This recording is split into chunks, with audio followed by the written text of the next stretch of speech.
Fa'lam annahu la ilaha illallah. Ketahuilah, saya ingin berhenti sebentar di kata-kata ketahuilah. Fa'lam. Jadi harus pakai ilmu. Nggak mungkin nggak pakai ilmu. Apa yang harus pakai ilmu itu? Bahwa sesungguhnya tidak ada sebarang Tuhan yang layak disembah melainkan Allah. Jadi kata-kata fa'lam, alima ya'lamu, ketahuilah. Jadi harus pakai pengetahuan baru bisa mentauhidkan Allah. La ilaha illallah.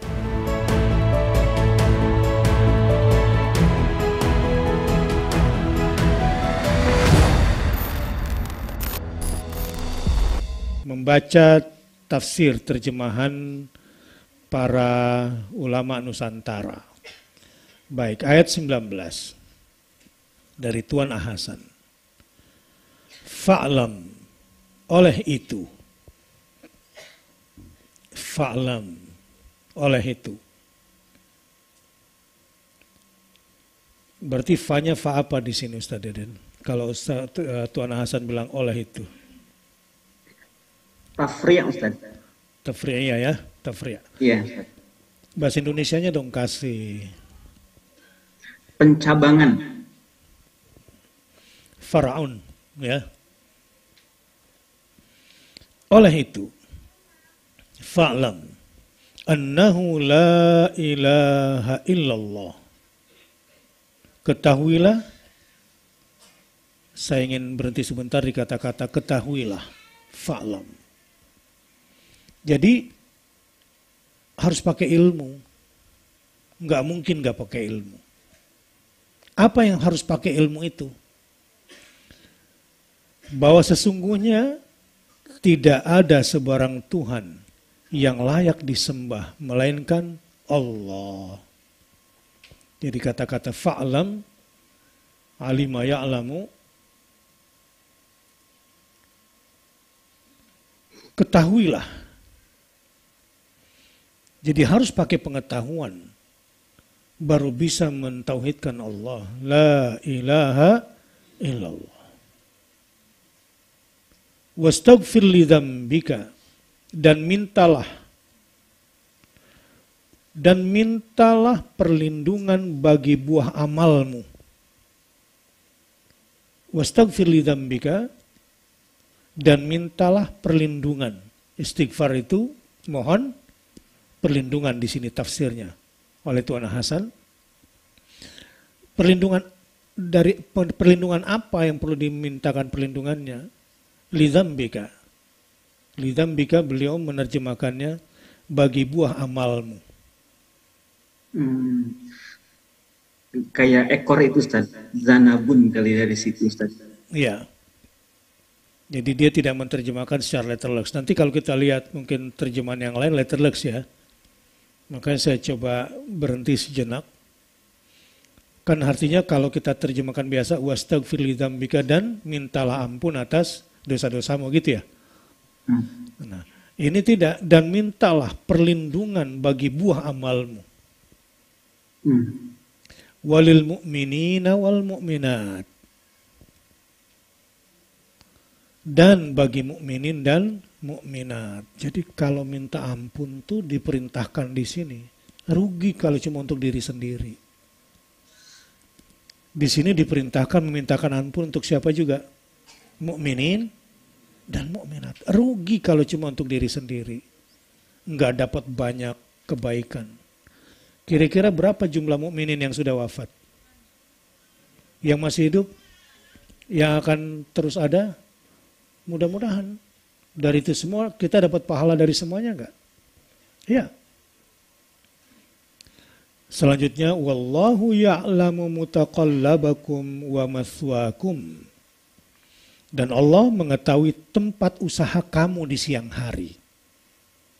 Mutaqallabakum wa mathwaakum, dan tempat kembali kamu pada malam. Jadi Singkatnya, Allah yang harus kamu ketahui itu dengan ilmu kamu. Ilmu itu dikatakan sudah berilmu kalau sudah sampai tingkatan la ilaha illallah berilmunya. Dari semua ilmu yang wajib untuk kamu pelajari, yang harusnya kamu kursusin sampai mati dan berapapun bayarannya adalah fa'lam annahu la ilaha illallah. Itu yang sebetulnya. Nah ngomong-ngomong, anak-anak kita dikursusin untuk ini enggak? Yang ada malah kalah ya. Ustadz, anak saya tuh Senin itu kursus apa yang pertama kali? Bahasa Inggris. Senin, Rabu bahasa Inggris. Selasa dan Kamis itu anak saya kursus matematika. Tinggal hari apa tuh? Jumat Sabtu itu khusus dia seni. Minggu olahraga. Terus la ilaha illallahnya yang mana? Menambah ilmu la ilaha illallahnya. Cobalah cari waktu buat ngaji yang cocok dengan di luar kursus anak saya. Waduh, nyarinya susah tuh.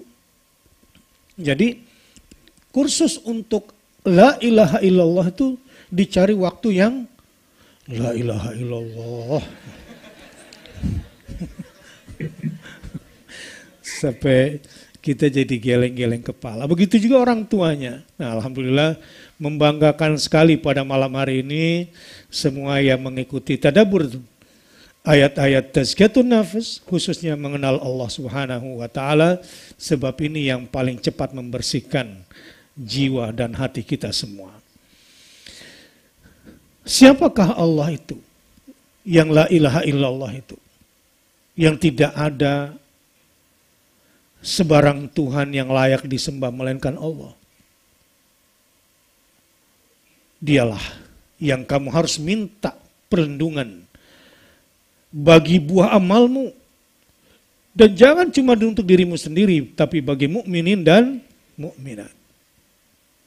Ingat ya, dia yang la ilaha illallah itu mengetahui tempat usaha kamu di siang hari. Dan juga tahu tempat kembalimu di malam hari. Apa nih maksudnya? Penyebutan secara khusus mutaqallabakum wa maswaakum. Mau kemana nih kira-kira arahnya? Tunggu sebentar. Ini terjemahan Tuan Hasan. Kita lihat terjemahan Profesor Mahmud Yunus. Maka ketahuilah ya Muhammad, bahwa sesungguhnya tidak ada Tuhan melainkan Allah. Maka ketahuilah, fa'lam,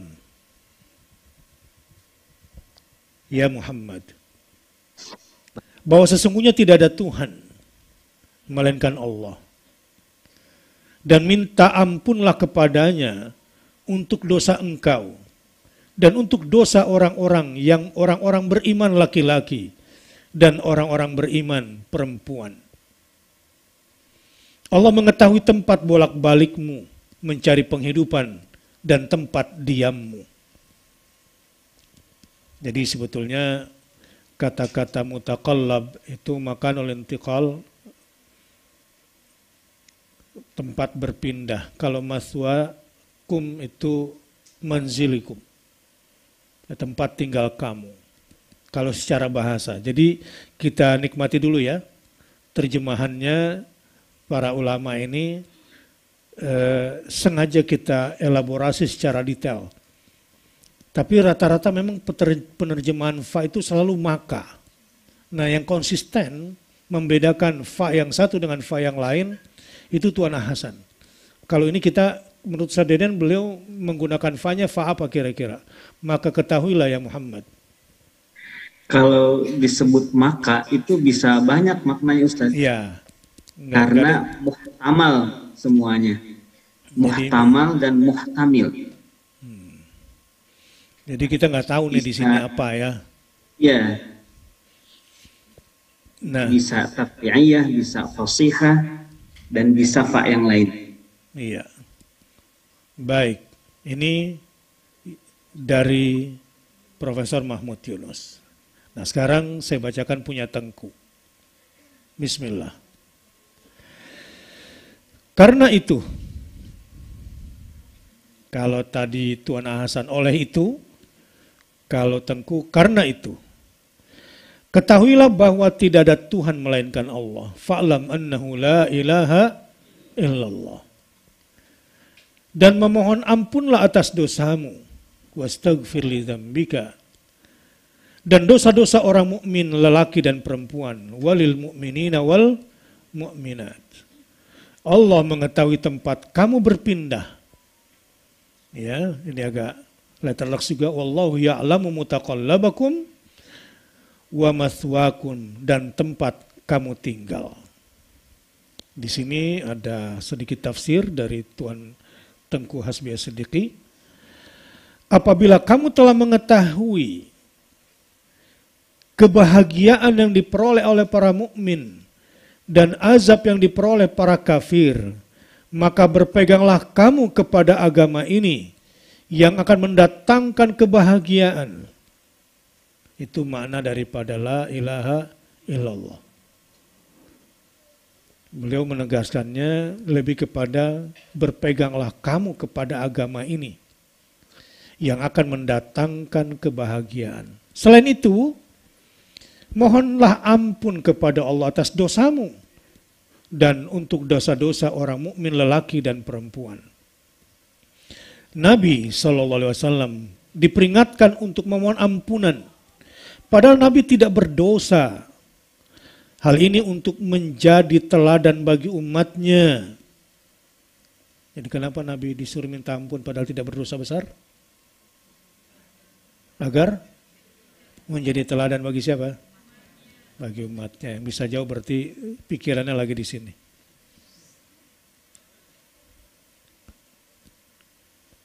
Lanjut ya.